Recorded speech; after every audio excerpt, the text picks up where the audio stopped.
Hello friends, welcome to my channel and thanks for watching this video. So we are going to discuss about West Vault Mining Inc. and the ticker symbol is WVM. First of all, this particular stock is listed in Canadian Stock Exchange and the currency will be in Canadian dollars, so please take a note of it. Now this is the price chart. So basically you can clearly see the moves and they are extremely volatile. So the problem is we cannot rely on these kind of moves. Okay, you should keep that thing in your mind. The stock looks cheap, that may work in its favor, but the most important thing is these moves are not sustainable.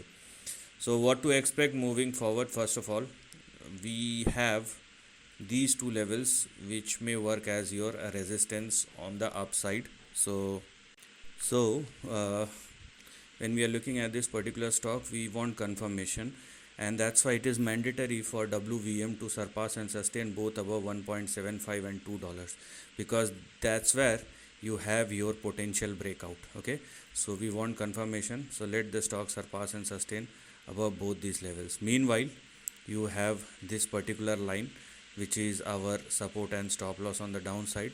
So make sure that you are not going below, or the stock is not going below 0.96, because the movements may probably be quite sharp. That's why you have to be extremely specific with the level. So don't go below 0.96, and let's wait for the stock to surpass and sustain both above 1.75 and 2. Once that happens, the levels which will become active starts with 2.98 and 4, and if the stock even surpass and sustain above 4, there may be an extension or expansion which may push the stock towards or up to 10 and 17.